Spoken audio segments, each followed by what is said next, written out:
નમસ્કાર, ન્યૂઝ 18 ગુજરાતીમાં આપનું સ્વાગત છે। હું છું આપની સાથે સંધ્યા। જોઈએ સમાચાર વિસ્તારથી। લોકસભા ચૂંટણી પહેલા કોંગ્રેસને મોટો ઝટકો મળ્યો છે અને કોંગ્રેસમાંથી રાજીનામું આપ્યા બાદ દિગ્ગજ નેતા અર્જુન મોઢવાડિયા અને અમરીશ ડેરે ભાજપનો ખેસ ધારણ કર્યો છે। ગાંધીનગરમાં કમલમમાં ભાજપ પ્રદેશ પ્રમુખ CR પાટીલની હાજરીમાં મોઢવાડિયા, અમરીશ ડેર, મુળુ કંડોરિયા સહિત એનસીયુઆઈના કેટલાક કાર્યકર્તાઓ વિધિવત રીતે ભાજપમાં જોડાયા। ભાજપ પ્રદેશ અધ્યક્ષ CR પાટીલે તમામ નેતાઓને ભાજપનો ખેસ અને ટોપી પહેરાવી આવકાર્યા। ઓબીસી સમાજના 2 નેતા આહિર અને મેર સમાજના આગેવાનોના કોંગ્રેસ છોડવાથી પોરબંદર અને અમરેલી બેઠક પર ભાજપને સીધો ફાયદો થઈ શકે છે।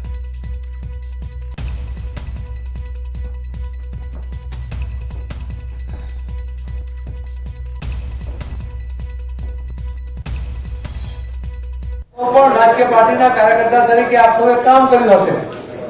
લોકોને મદદ કરવા માટેની ભાવના સાથે તમે રાજકીય કારકિર્દી શરૂ કરી, પણ નિરાશ થયા હશો અને આજે આપને પણ લાગે છે કે મોદી સાહેબના નેતૃત્વમાં ગુજરાતનો વિકાસ થાય, ગુજરાતના વિકાસ સાથે આ દેશનો વિકાસ થાય, એમાં તમારું પણ યોગદાન રહે।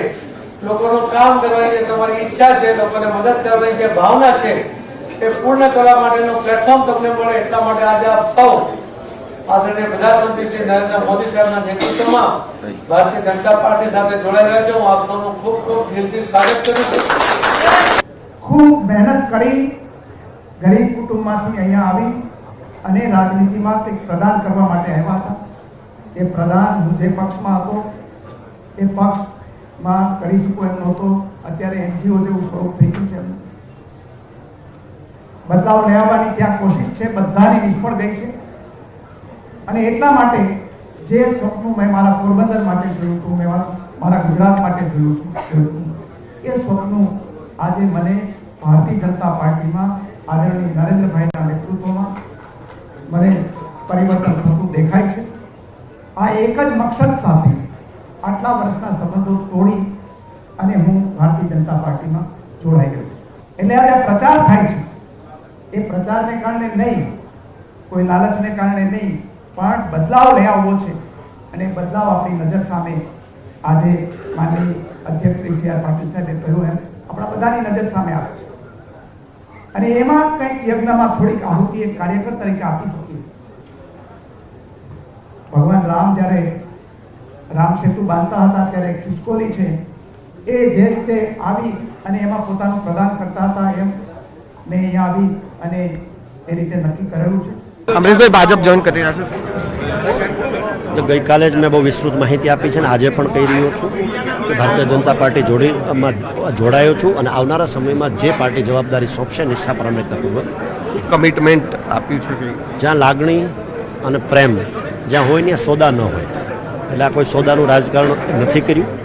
જ્યારે મળતું હતું ત્યારે પણ છોડ્યું છે, તો અત્યારે કાંઈ આપી દઈને આવું એ વાતમાં કોઈ માલ નથી। એટલે ચોક્કસ પ્રમાણે લાગણી અને પ્રેમ સાથે જોડાયો છું અને ચોક્કસ ભાજપ પાર્ટી ટિકિટ આપશે તો ચૂંટણી નક્કી ભારતીય જનતા પાર્ટીએ કરવાનું છે। મારે શું કરવાનું છે, કઈ રીતે કરવાનું છે, એ મુજબ હું કરીશ। આ તો અમરીશ ડેર કે જેઓએ આજે વિધિવત રીતે ભાજપ જોઈન કર્યું છે, જો કે પક્ષ જે પ્રકારનો નિર્ણય લેશે તે પ્રકારનો કાર્ય કરવા માટે તેઓ કટિબદ્ધ છે। કેમેરામેન હિરેન શાહ સાથે સંજય ટાંક, ન્યૂઝ 18 ગુજરાતી, ગાંધીનગર। બસ ભગવાન રામની કૃપા અને બધું આવી રીતે બધા જોડાય અને ગુજરાતનું એક આપણું એક આમાં જોડાવવું એટલે ધર્મ સાથે જોડાવવું એવું મારું માનવું છે। લોકસભા 2024ની ચૂંટણીની તારીખો જાહેર થાય તે પહેલા જ સતત ગુજરાત ભાજપમાં ભરતી મેળો યથાવત છે।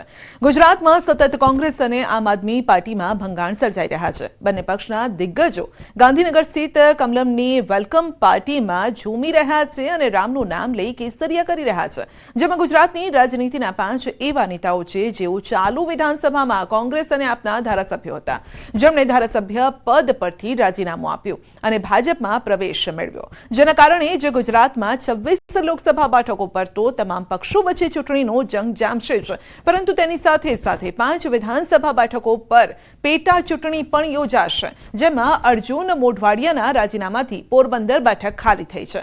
વિસાવદર બેઠકથી ધારાસભ્ય રહી ચૂકેલ ભૂપત ભાયાણીએ પક્ષ પલટો કરી કેસરીઓ ખેસ ધારણ કરતા વિસાવદર બેઠક પર વિધાનસભાની પેટા ચૂંટણી યોજાશે. અપક્ષ ધારાસભ્ય ધર્મેન્દ્રસિંહ વાઘેલાના રાજીનામાથી વાઘોડિયા બેઠક ખાલી થઈ છે, જ્યારે કે ખંભાત બેઠક પર પણ ચિરાગ પટેલે રાજીનામું આપતા તે બેઠક પર પણ વિધાનસભાની પેટા ચૂંટણી યોજાશે. અને વિજાપુર બેઠક પરથી દિગ્ગજ કોંગ્રેસી નેતા સીજે ચાવડા રાજીનામું આપતા વિજાપુર બેઠક પર પણ પેટા ચૂંટણી યોજાશે. ત્યારે હવે ભાજપ આ 5 બેઠકો પર કયા મૂર્તિયાઓને ઉતારશે તેને લઈને દાવાઓ થઈ રહ્યા છે અને કટકળો પણ થઈ રહી છે. જો કે રાજકીય પંડિતો કહી રહ્યા છે કે મોટાભાગે પક્ષ પલટુઓને જ ભાજપ પેટા ચૂંટણીમાં મેદાને ઉતારી શકે છે.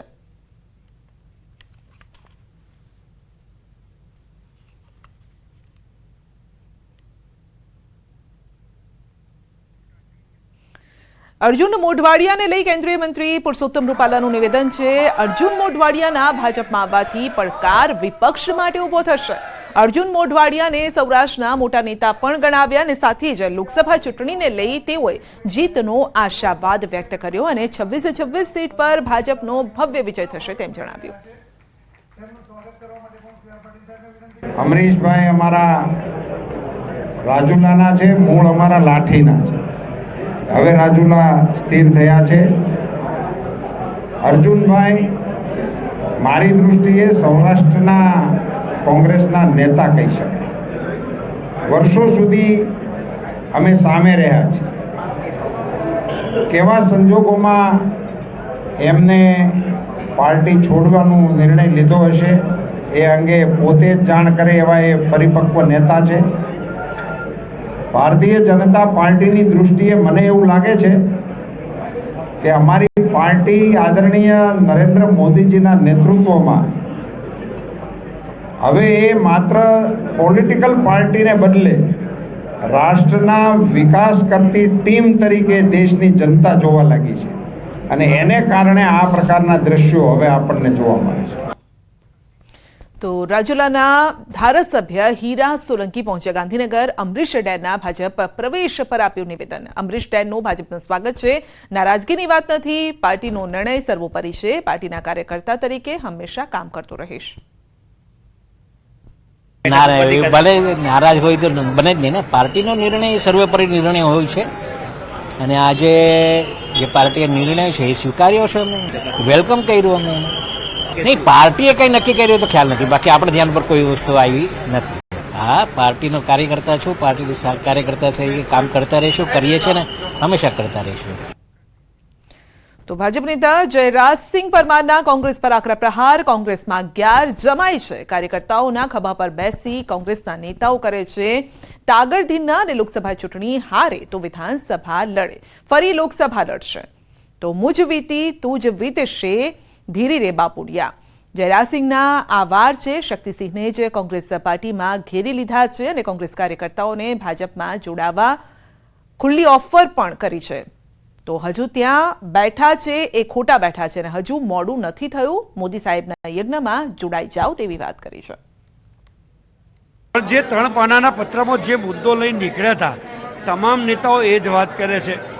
કોંગ્રેસમાં 11 જમાઈ છે. 11 આપના માધ્યમથી આ 18ના માધ્યમથી કહેજો, કોંગ્રેસમાં 11 જમાઈ છે. કોંગ્રેસની અંદર આજે પણ જે કાર્યકર્તા ખૂણામાં બેઠો છે, સોશિયલ મીડિયામાં કોમેન્ટ કરે છે, એને ખબર નથી કે તમારા ખભા ઉપર બેસીને આ કોંગ્રેસના નેતાઓ તાગડધીન ના કરે છે. 11 જમાઈઓ એવા છે કે લોકસભા હારે એટલે વિધાનસભા લડે, વિધાનસભા હારે એટલે પાછા લોકસભા લડે, પાછા લોકસભા હારે એટલે વિધાનસભા. આજે અર્જુનભાઈ તમને મનાવવા માટે ફોન કર્યો હતો, એનો પણ હું પણ સાક્ષી છું. અર્જુનભાઈ તમને મનાવતા હતા કે ભારતીય જનતા પાર્ટીમાં ના જવું જોઈએ અને એ જ ભારતીય જનતા પાર્ટીમાં આવી રહ્યા છે. અર્જુનભાઈએ મને અનેક પ્રયત્નો કર્યા હતા. અર્જુનભાઈએ મને પાછા લેવા માટે 50 ફોન કર્યા હતા. લાલાભાઈ વેસ્ટ એન્ડ સુધી મને રૂબરૂ મોકલ્યા હતા, પણ એમની વાત આ જ હતી. મને ખબર હતી કે ધીરી રે બાપુડિયા, મુજ વીતી તું જ વીતશે, ધીરી રે બાપુડિયા, આ વાત આવવાની જ છે. અને એટલા માટે આવવાની છે દેરાએ દુરસ્ત થાય. જે હાઈકમાન્ડ અને પીસીસી પ્રદેશ કમિટી આ બંને વચ્ચેની જે ગેપ છે એ હાઈ હાઈકમાન્ડ પાસે એનું પોતાનું નોલેજ નથી. રાહુલ ગાંધીની આજુબાજુ લેપટોપિયાનું ટોળું છે, ઓક્સફર્ડમાં ભણેલા લોકો, લીમડા પીંપળાનો જેને તફાવત ખબર નથી એવા લોકો અહીંયા સલાહ આપે છે. પેલા જરાસ એવું હતું કે જગદીશ ઠાકોર બરાબર નથી. તમે જ્યારે નીકળ્યા ત્યારે જગદીશ ઠાકોર ઉપર સવાલ હતા. તો હવે શક્તિસિંહ ગોહિલ ઉપર સવાલ ઉઠશે કે પ્રદેશના પ્રમુખ એની જવાબદારી બનશે ને? જો હવે તો મોગલ સલ્તનતનો છેલ્લો બાદશાહ બહાદુર શાહ જફર કોણ થવાનો છે એની હરીફાઈ છે. આમાં જગદીશભાઈ કે ભરતસિંહ કે શક્તિસિંહ મુદ્દો જ નથી. આદરણીય શક્તિસિંહ માટે તો મને ખૂબ માન છે, મારા મોટા ભાઈ છે, બરાબર, પણ એમને જ કોંગ્રેસ પાર્ટીમાં ઘરી લીધા છે. આજે કમલમમાંથી આ સંદેશો કોંગ્રેસમાં રહેલા કાર્યકર્તાને લેવાનો જરૂર છે. હજુ ત્યાં બેઠા છે, ખોટા બેઠા છે. હજુ મોડું નહીં થાય, આવી જાઓ, જોડાઈ જાઓ આ યજ્ઞમાં, મોદી સાહેબના યજ્ઞમાં. હજુ મોડું નથી થયું. એટલે કહું છું કે કોંગ્રેસમાં જે 11 જમાઈ છે એની એટલે જ વાત કરી. તમે જે વ્યક્તિને ટિકિટ આપો એને તમે આખું સંગઠન સરેન્ડર કરી દો, તમે નગરપાલિકાના મેન્ડેટ કોરા આપો, તમે તાલુકા પંચાયતના મેન્ડેટ કોરા આપો, અને પછી એક નેતા જાય એટલે આખી ભેખડ ધસી પડે. એનું કારણ પણ આ જ છે. ગુજરાતમાં અનોખા લોક સંપર્ક અભિયાનની શરૂઆત થઈ છે. પ્રધાનમંત્રી નરેન્દ્ર મોદીની પ્રતિમા પ્રસ્થાપિત કરવા લોક સંપર્ક અભિયાન શરૂ કરાયું છે, જે અંતર્ગત સાણંદના કાણીટી ગામથી નીકળી ઋણ અદા રથ અને રાજ્યભરમાં આ રથ ફરશે. લોકસંપર્કનો મુખ્ય હેતુ અયોધ્યા અને વડનગરમાં મોદીજીની પ્રતિમા બનાવવાનો છે અને સાથે જ યુવાનોને વ્યસન મુક્ત બનાવવાનો હેતુ છે. લોકસંપર્ક રથ દરેક ગામડામાંથી પસાર થશે. પ્રતિમા પ્રસ્થાપિત થાય મોદી સાહેબની, એ લોકસંપર્ક. ભાઈ અમે અમારા ગામ તરફથી અમે આ 25 જણા કે અમે જે સહીઓ કરીએ નંબરને એ સાથેનું કરીએ છીએ, એ ફોર્મ ભરાઈશું અને એ ફોર્મ ભરાયા પછી એ અમે રાષ્ટ્રપતિજીને આપશું કે ભાઈ જો આટલું આ લોકોનું લોકસંપર્ક અભિયાનમાં અમને સફળતા મળેલી છે અને આનું પ્રતિમાની પરમિશન આપો આપ. શહેરમાં ફરી એકવાર હત્યાની ક્રૂર ઘટના સામે આવી છે અને પ્રેમ સંબંધની શંકા રાખી ભાઈએ જ મિત્રની હત્યાને અંજામ આપ્યો છે.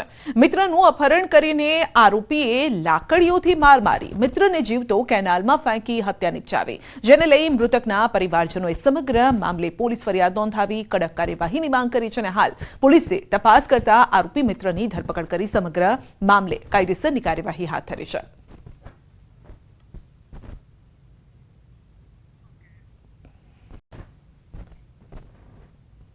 આ લોકોએ મોટું કાવતરું કરીને મારા છોકરાને ઉઠાવીને આ મર્ડર કર્યું છે. એમને જાણ કર્યું હોય તો હું એનો પિતા હતો, મારા છોકરાને 2 શબ્દ કહું, હું કોઈનું ખોટું આજ સુધી કર્યું નહીં, કરવા માંગતો નહીં. અમને કીધું કે એક લાશ મળી છે 11 વાગે કેનલમાં, કરણનગર કેનલમાં, એટલે તમારે ઓળખવા માટે એના પપ્પાને અને એના ભાઈને અમે લઈ અને કે જઈએ. એટલે અમે ત્યાં જઈને લોકોએ જોઈ તો લાશ ભાઈ મિલનની જ હતી. પછી એ લોકોએ કીધું કે હવે અમે સંપૂર્ણ આની જવાબદારી અમારી. કે પોતાનો દીકરા મિલન ને પોતાના ઘરની સામે રહેતા મિત નામના છોકરા સાથે એને બોલાવ્યો હોય અને મિત સાથે ગયો હોય એવી શંકા હતી. ત્યારબાદ તારીખ 2/3/2024ના રોજ પોલીસને પૂરતી તપાસ દરમિયાન તેમજ ફરિયાદી દ્વારા મિત અને એના પરિવારજનની સંપર્ક થતો ન હોય અને તેઓ મકાન બંધ કરીને જતા રહ્યા હોય, એટલે પાકી શક્યતા થયેલી કે મિત તે જ આ કામના મરણ જનાર મિલનને બરાબર છે કોઈ કારણોસર બોલાવેલો હોય અને ત્યારબાદ જ મિલન ઘરે પરત નહીં આવેલો, જેથી તાત્કાલિક મિત વિરુદ્ધ ચાંદખેડા પોલીસ સ્ટેશન ખાતે અપહરણનો ગુનો દાખલ કરવામાં આવેલ. પણ આ બાબતે સંપૂર્ણ તપાસ થવાની બાકી છે. આજે જ આરોપીને અરેસ્ટ કર્યા હોય, વધુ તપાસ ચાલી છે. સુરતમાં પરિણીતાના મોત અંગે મોટો ખુલાસો થયો છે. પોલીસ તપાસમાં પતિએ જ હત્યા કર્યાનું ખુલ્યું છે. અમરોલીના છાપરા ભાઠા વિસ્તારમાં હત્યા થઈ હતી. 3 દિવસ પહેલા પતિ સાથે પત્ની રાજસ્થાનથી સુરત આવી હતી. બાથરૂમમાં પડી ગઈ હોવાથી મોત થયું હોવાનું પતિનું રટણ છે. પૂછપરછમાં પતિએ જ હત્યા કરી હોવાનું ખુલ્યું છે અને ઝઘડા બાદ હત્યા કર્યાની કબૂલાત કરી છે. પડવાથી જો ઈજા થાય તો આવી ઈજા ના થાય એમ, એટલે શરૂઆતથી પોલીસને આ બાબતે શક એમ તો હતો જ એમ. તો ઘનશ્યામે પણ એ ગુનો કબૂલ્યો છે કે મેં સવારમાં જે મારા પત્ની જે છે એનું જે ગળું જે છે એ હાથથી દબાવી અને એનું જે માથું જે છે એ દિવાલ સાથે અથડાવેલું હતું એમ, અને એ પછી એની દુકાને જતો રહ્યો એમ.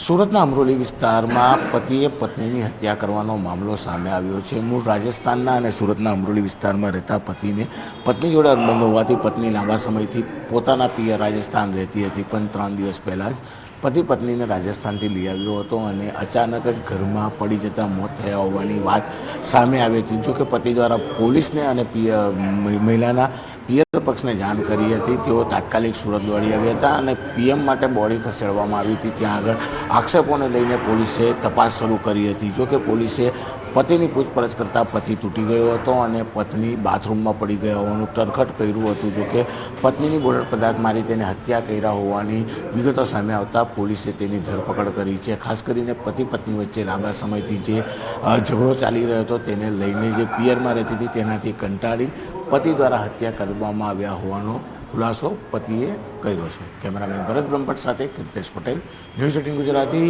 સુરત. સુરતમાં તબીબના પ્રિસ્ક્રિપ્શન વિના નશાકારક સિરપ અને ટેબ્લેટનું વેચાણ કરતી સ્ટોર સંચાલકો સામે સુરત પોલીસે લાલ આંખ કરી છે. શહેરમાં છેલ્લા કેટલાય સમયથી તબીબના પ્રિસ્ક્રિપ્શન વિના જ નશાકારક સિરપ, ગર્ભનિરોધક ગોળીઓનું વેચાણ કરતા સ્ટોર પર એસઓજી અને સુરત પોલીસે દરોડા પાડ્યા. સુરત એસઓજી દ્વારા શહેરના પૂણા વિસ્તારમાં આવેલ સંજયનગર ઝુંપડપટ્ટી પાસે હરિઓમ મેડિકલ સ્ટોરમાં ફૂડ એન્ડ ડ્રગ્સ વિભાગે દરોડા પાડ્યા, જ્યાં એસઓજીએ રેક્ઝોનની 68 નશાકારક સિરપ, 1230 જેટલી અલ્પારેઝમ ટેબ્લેટ સહિત 30 નંગ ગર્ભપાતની ગોળીઓ કબજે કરી છે અને મેડિકલ સ્ટોર પરથી 15,000થી વધુનો મુદ્દામાલ જપ્ત કર્યો છે. ફૂડ એન્ડ ડ્રગ્સ વિભાગે મેડિકલ સ્ટોરનું લાયસન્સ રદ કરી સ્ટોર સંચાલક સામે કાયદેસરની કાર્યવાહી કરી છે. જે એસઓજી અને ફૂડ એન્ડ ડ્રગ્સ વિભાગે સંયુક્ત કાર્યવાહી કરીને કોડિનની 68 બોટલ, પછી અલ્પ્રોઝોલ 1230 ટેબ્લેટ અને ગર્ભપાતની 30 ટેબ્લેટ, એમ કરીને ટોટલ 15,550 રૂપિયાનો મુદ્દામાલ અને એના સંચાલક જે છે આલોક કુમાર શાહ, રહે પાંડેસરા, સુરત, એમને અને લાયસન્સ ધારકને ઝડપેલા છે અને આગળની કાર્યવાહી ચાલુ છે. રાજકોટમાં અસામાજિક તત્વો બેફામ બન્યા છે. શહેરના નાના મહુવા ખાતે આંબેડકર નગરમાં ઘર પાસે પાર્ક કરેલ બાઇકમાં અસામાજિક તત્વોએ આગ લગાવી.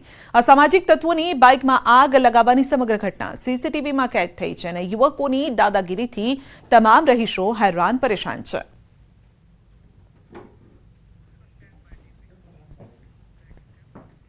પંચમહાલના અંતરિયાળ વિસ્તારમાં લોકોના આરોગ્ય અને સુખાકારી માટે બનાવાયેલા વેલનેસ સેન્ટર હાલ જર્જરિત અવસ્થામાં છે. સાંકલી આંટા ગામમાં 14 વેલનેસ સેન્ટર છે અને જે અંતર્ગત જર્જરિત અવસ્થામાં જોવા મળી રહ્યા છે. ગામમાં આવેલા વેલનેસ સેન્ટરમાં સ્ટાફ ખૂબ જ ઓછો હોય છે અને તેમાં પણ વિવિધ યોજનાઓની કામગીરી માટે સ્ટાફ ફિલ્ડ વર્કમાં હોવાથી ગામના દર્દીઓ ખાનગી દવાખાને જવા મજબૂર છે અને તેથી સ્થાનિકોએ નવીન સબ સેન્ટર બનાવવાની માંગ કરી છે.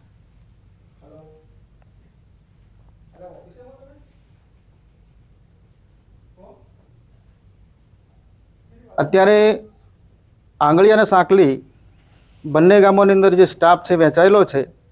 હવે આંગળીયાની વસ્તી પણ વધારે છે અને સાંકલીની વસ્તી પણ વધારે છે, એટલે બંને ગામોને જો અલગ અલગ સેન્ટર મળે તો વધારે સારી સુવિધાઓ આરોગ્યની પ્રજાને મળી શકે તેમ છે.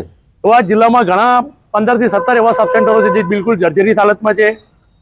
ત્યારે સરકાર દ્વારા પંચમહાલ જિલ્લાની અંદર આવા જે કંઈક જર્જરિત આરોગ્યના સબ સેન્ટરો હોય એને ડિસમેન્ટલ કરીને એની જગ્યાએ નવી આધુનિક મશીનરી સાથે નવા સબ સેન્ટરો શરૂ કરવામાં આવે. સેન્ટર તો બનાવેલા છે પણ આમાં શું છે કે બધા જર્જરિત છે અને બીજા અમારે સમાજવાડીમાં ને નહીં બને તો પછી પંચાયતને કોઈ બી હોય એમાં એટલે તકલીફ તો પડે છે સાહેબ. કુલ જે છે જર્જરિત હાલતમાં કંડમ કરવા પાત્ર જેને આપણે રિનોવેશન કરી શકાય એવા 42 સબ સેન્ટર છે. હજુ પણ વર્ષ 23-24 અંદર 14 જેટલા પ્રાથમિક પેટા આરોગ્ય કેન્દ્રની દરખાસ્ત વડી કચેરીએ કરવામાં આવી છે. રાજ્યમાં વરસેલા કમોસમી વરસાદના પગલે ખેડૂતોના હાલ બેહાલ થઈ ગયા છે. પાકને લઈને ખેડૂતો ચિંતામાં છે અને ખેડૂતોના મતે હજારો હેક્ટર જમીનમાં પાકને ભારે નુકસાન થયું છે. ખાસ કરીને સાબરકાંઠા જિલ્લામાં ઘઉં, ચણા, વરિયાળી, શાકભાજીના પાકને નુકસાન છે, જેને લઈ ખેડૂતોએ માંગ કરી છે કે આવનારા 10 દિવસમાં પાકનો આર્થિક સર્વે કરી ખેડૂતોને ઝડપી સહાય ચૂકવવામાં આવે. તો માર્ચ મહિનામાં આજે માવઠું પડ્યું તેણે ખેડૂતોની હાલત ખરાબ કરી દીધી છે, કમર તોડી દીધી છે, કારણ કે ઊભા પાક ઢળી પડ્યા છે, જમીદોસ્ત થઈ ગયા છે, જેના કારણે ખેતરમાં હવે કંઈ બચ્યું જ નથી. ઘઉં, ચણા, જીરું, વરિયાળી જેવા પાક જે છે તે નાશ પામ્યા છે. આટલા મોટા કરા અને આટલો કમોસમી વરસાદ મેં ક્યારેય જોયો નથી. એવો જાણે કે વડાલી તાલુકાને ટાર્ગેટ કર્યો હોય તેવું વડાલી તાલુકાના તમામ ગામડાઓના તમામ પાકોમાં સંપૂર્ણ નાશ પામ્યા છે. બુલેટિનમાં અત્યારે બસ આટલું જ. રજા આપશો. નમસ્કાર.